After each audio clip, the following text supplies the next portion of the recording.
Hey guys, welcome back to the channel. Today we are talking about the things that we wished we knew before our early retirement. And we just celebrated our 8th year on the road of full-time travel and in early retirement, and it has been a fun time. But there are definitely things that we would go back and say to our pre-retired selves that we should have known or done beforehand. So we're going to share those with you guys, save you guys the trouble. Yeah, the first thing that we wished we knew was how much free time we would actually really have. We didn't even really think about this at all or try to comprehend it. But once we left our jobs and left our houses, cars, and all our possessions behind, I think that was the big key. Was for the first few months we were traveling very quickly around the world, and a lot of your time is then taken up by flights and trains and packing and all this kind of thing. But once you actually settle down and you're staying in locations for a month or two at a time, which will happen pretty quickly because you can't travel fast for that long, you do end up with a lot of free time. Because if you're staying in a hotel or an Airbnb, you're not doing maintenance, you're not mowing the yard, you're not doing any of the things that take up a lot of your time as a retiree. And so we ended up with just tons more time than we ever thought we would. Yeah. It was really like we knew we would have extra time, but it was an abundance of extra time because the thing is, we had a lot of hobbies and extra things that we did tied to our location where we were before, either, gardening, going to a baseball game, going out with friends, all those types of things. You used up a lot of time doing those types of things, good or bad, outside from even work and things like that. But in early retirement, you've got so much time on your hands. I found myself just zipping through books. I think that first year I read almost 100 books. And by the end of the year, I was like, I really enjoy reading, but I don't know if I want to spend the next few years just reading 100 books every time. And you can only go to the gym so many times and you can only get so many steps.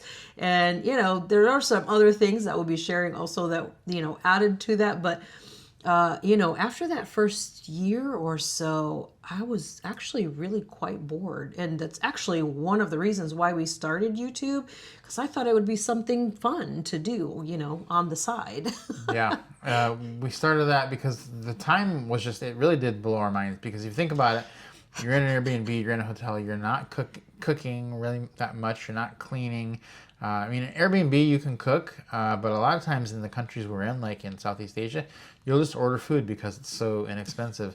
And so if you're not doing any of that stuff, you're not doing any maintenance, you're not doing any upkeep, you pretty much have all the hours of the day that you're not sleeping to do. So we figured, let's do YouTube for a little while and see how that goes. And we ended up really enjoying it. And I think you started that first channel and really liked it. And that's just kind of how it started. Yeah, and it's funny because it's actually still a fun project. And a lot of people are like, oh, it's work, but not how we do it. And it just has been really fun to share, and it's kind of grown into this whole big thing where we share a lot of our experiences. But honestly, I wish I had the information when we were trying to retire, or when we first retired, that we had all this information that we're sharing with you guys to know beforehand, because it would have been incredibly helpful.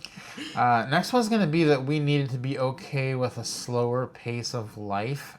Slower pace of life meaning that we just were running all around doing all this stuff, and you're just busy. Like when you're not retired and you're living in a house, you own the cars, you're busy. There's always an oil change to get, there's grass seed to buy, there's something to do pretty much every day, and it takes up all your time, and that will all be gone. So the slow pace of life kind of goes in with having more time, but our life really did slow down, and we finally got into a kind of groove with that where it became normal. And now when we speed it back up, it seems like it's too fast.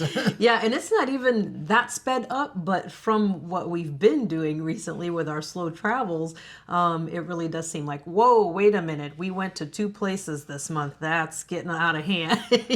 Just kidding. Not quite that small. But yeah, I think that the slower pace of life. I mean, you're at home, you're attending family events, going to see your nieces, your nephews, your son, your daughter go perform or do sports and different things and volunteer at different places. There's always something. You feel like you're always going a million miles. You got to go to the grocery store. You got to go, pay this, go get your tires rotated, all that kind of stuff. Your days are filled with tons of stuff. So not just the extra time, but just the slowing down of your pace of life. It can be a little bit, kind of jarring to go from a million miles a minute to like full stop.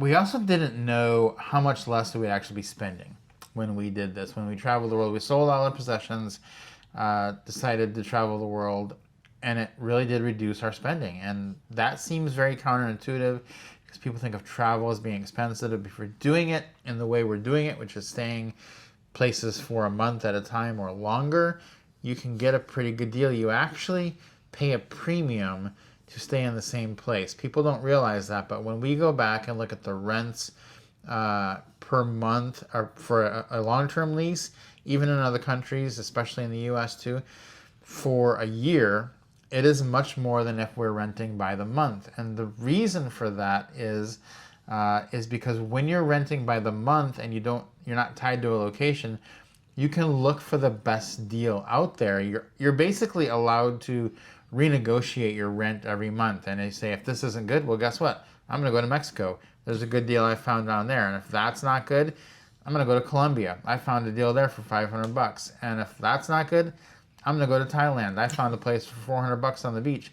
Whereas if you negotiate a year-long lease in a country, you're going to pay the average price for the year. And people think that they're getting a good deal by getting into a lease. They're actually not, because they're taking the low season, the high season, they're averaging it all together. And they're putting a premium on top of that because they know you have to be there. If you're getting a year lease somewhere, it's because you either really want to be there or you really have to be there. And so actually, when you break it down, it is much cheaper to get housing by the month. It's much cheaper to live in other countries as opposed to the United States. So our spending turned out to be about half of what it was while we were living in the United States. Yeah, and gosh, even in some places, like I said, we have had a hard time even meeting the budget that we set for travel. We usually travel at about $4,000 a month, on about $4,000 a month, and sometimes we barely even make it to $2,500 a month, and living pretty well in places like, Vietnam, Thailand, Cambodia. There's just so much out there. Once you, like you said, step outside of the US and start exploring some of these other places, it really, changes things up, and the expenses go way down. Plus you calculate into that, you're not paying for, when you're paying for, places to stay like this, you're also not paying for utilities and things like that. So all those things go down. You don't have a car, so you're not paying for all of the things that go with that. Again, even if you own your home outright or your cars outright, you still have to maintain them. And those costs continue to rise, it feels like, as opposed to dropping. And that's the beauty. Once you get rid of all of that stuff and you retire and you hit the road, that really does go down so much. We were really quite shocked. We thought we were going to have to really tighten up our belts on that 4,000. And I'm telling you, the quality of life that we're living for that 4,000 a month is unbelievable. It's actually life-changing. Yeah, and the thing that people don't think about is that it's not just the stuff that you won't have to purchase, it's the stuff that you cannot purchase. And it will keep you from making kind of frivolous purchases that you really didn't need to do. If one of you, or you, if you're a single traveler, buys a lot of things you don't really need, this will stop you from doing it because you can only take what you can carry. And so you won't be buying all these decorations for holidays, and you won't be going and getting candles on sale. You won't be doing any of that stuff. And you don't realize how many things you actually buy that you didn't actually need. Like if you had to carry it around with you, you wouldn't buy it. We see things all the time like, oh, I really like that. I can't carry it. So I'm souvenirs, just things that you do. I can't carry something from every city I go to, so we never buy it. And so that saves so much money that it really just kind of shocked us. And I don't think we would have done this sooner if we'd known that, because we were waiting for our kids to leave the house, graduate high school, and leave our residence. But we probably would have done it with a lot less fear and uncertainty, because now we know, my, this was way cheaper than we thought. When we first did it, we were a little bit afraid that this was going to be very expensive, and it just has not turned out to be that way. Yeah. The next one is that connections with friends from home would definitely change. Yeah, we learned this really early on. Wish we had thought about it before, because you go out and everyone seems really excited. All of our friends and family were like, oh my gosh, this is so cool. I want you to send me pictures. I want this, I want that. And literally within that first month, people were like, I don't know, where are you even? It's not that they don't care about you or that they don't love you anymore. It's just that you're not there. It's kind of like, out of sight, out of mind kind of thing. You're not interacting with them, physically, face to face anymore. And that really does change the relationships. Again, that doesn't mean that it's a bad thing. It's just you have to be prepared for the fact that you're going to form new relationships as you start to travel after retirement. You're going to meet people in these places. You're going to meet people when you're traveling in, Japan, in Thailand, in Vietnam. You'll make friends everywhere that you go, not just with the locals, but also other expats that you meet as well. For us, it was also a huge turning point when we added the community, our retirement travel Jumpstart course community, to this, and doing meetups with them, and meeting up and hanging out with people that get it and are just like kind of in the same boat or thinking about being in the same boat, and heading in the same direction. It really does make a huge difference to fully understand that relationships will shift, even with family members, because a huge thing too is like time zone differences. You're not going to be able to communicate at the same times. Even things like that, you kind of are going to have to shift all of those things and consider all of those things as you move around the world. Yeah, I think people don't realize how many of their relationships are based on proximity and not being based on compatibility. And so if your relationship with someone is based on proximity, meaning you're in a relationship because you live close to them, or you work with them, or you just happen to be near them for some reason, then that relationship will likely not last. And if it's based on compatibility, it has a better chance of lasting, but it still probably won't last through being, it has to survive a lot of obstacles, in other words. So you have to be very, very connected to someone in a compatible way for that to withstand long-term travel and full-time travel. And like she said, you're just going to end up finding that you're more compatible with the people that you meet once you're on the road. So you're going to actually put less time into your relationships back home, because you're going to find new people that you would rather put your time into. And the same is going to happen with other people. Whoever moved into your house that you sold is going to become friends with your neighbor. And that's going to be less time that they're going to want to spend keeping up with you. So that's just the natural way. I think it's super important to be in a community, to find a community. And if you try to do this without a community, you're going to struggle. That is why we created the Retirement Travel Jumpstart course and community, because it's filled with hundreds and hundreds and hundreds of people who will get exactly what you're doing. So check out the link in the description for that if you're interested. Next one is that our perspective on life would change. We do see things differently now than we used to, and full-time travel has really changed us over 8 years. It really has. It's just, we traveled before in work and things like that out of the country quite a bit as well.